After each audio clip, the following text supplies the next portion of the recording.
Bardzo. Głos zabierze pani Starkevičiūtė, 2 minuty, proszę. Dėkui, ponas pirmininkė.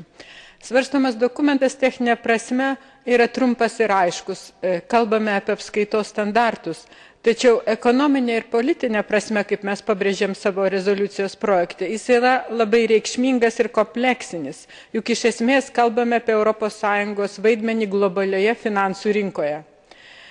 Principais paremti tarptautiniai finansinės atskaitomybės standartai yra sudėtinė mūsų ES finansinio modelio dalis, kurį perima ir trečiosios šalis. Todėl Europos komisija turi savo veiksmais skatinti šio standartų taikymą trečiosiose šalise, propaguoti jų kokybę, jų europietiškumą, sakyčiau taip, kurti Europos finansų rinkos įvaizdį, ne tik techninė prasme siūlyti vienokius ar kitokius sprendimus. Aišku, nereikia pamiršti, kad Jungtinės Amerikos valstijos irgi turi puikiai funkcionuojančią apskaitos standartų sistemą. Ir norime ar mes nenorime, bet šiuo metu ES rinkoje Europos tarptautiniai apskaitos standartai ir Amerikos apskaitos standartai konkuruoja. Tai yra konkuruojame mes įstatymų leidėjai. Manau, kad Europos parlamentas pasiruošęs konkurencijai.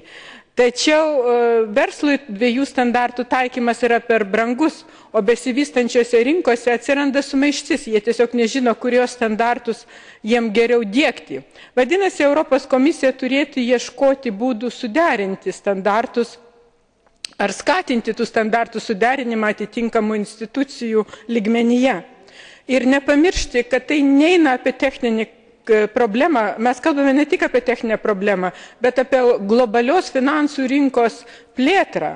Ir standartų suderinamumui reikia turėti 2 pagrindinius dalykus. Aiškias gairės, kaip bus įgyvendinamas tas suderinamumas ir suderinamumo apibrėžimą.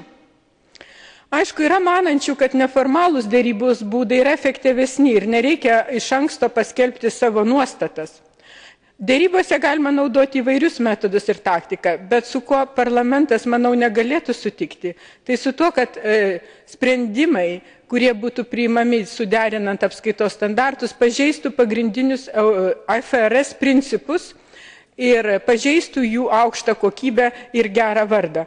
Ir be abejonės Europos parlamentui nebūtų priimtina, kad sprendimai būtų priimami nesikonsultuojant su parlamentu ir finansų rinkų dalyviais. Dėkui.